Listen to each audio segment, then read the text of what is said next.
কামাল সদাগর একটি কথা বলে গিয়েছে, আগামীকাল থেকে এই ত্রাণ স্কুলে প্রতিটি দরজায় একটি করে তালা দিলে আজীবনের জন্য স্কুল বন্ধ করে দিয়েছে।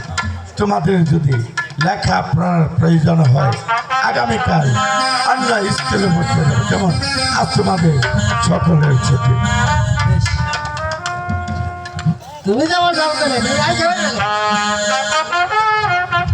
স্কুল বন্ধ হয়ে গেছে, আমাকেও বিয়ে শাদি করা লাগলো। তোমার জামাই নাই, আমার বউ নাই, টাকা সরে যায় না, ব্যবসা শুরু করি বিনা ব্যবসা। তোমারও জামাই নাই, আমার বউ নাই, চলো দুইজন ভিক্ষা কইরা খাই, চলো দুইজন ভিক্ষা।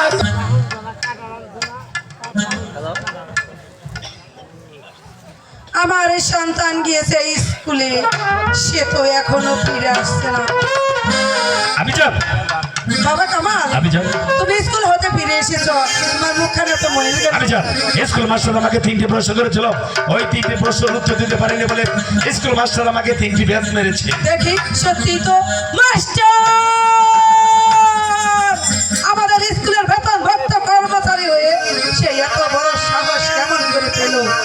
ঠিক আছে বাবা কামাল, তুমি যতটুকু লেখাপড়া করেছো তাতে কি খাতাপত্র সই রাখতে পারবে? হ্যাঁ বেচান, আমি যা লেখাপড়া করেছি আমি খাতাপত্র সই করতে পারবো। তাহলে তোমার স্কুলে যেতে তাহলে আমি কি করবো? তোমাকে আমি বাণিজ্যে পাঠিয়ে দেবো। বাণিজ্যের আমি কি বুঝি? বোকা ছেলে, বাণিজ্যের সব কথা আমি তোমাকে বুঝিয়ে দেবো।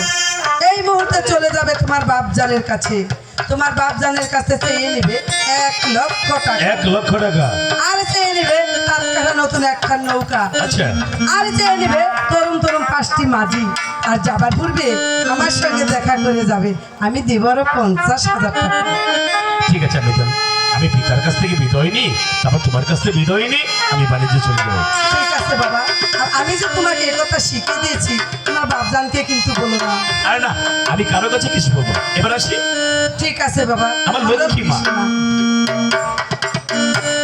হে মেহেরবান খোদা, আমার সন্তান গিয়ে চার পিতার কাছ থেকে বিদায় নিতে।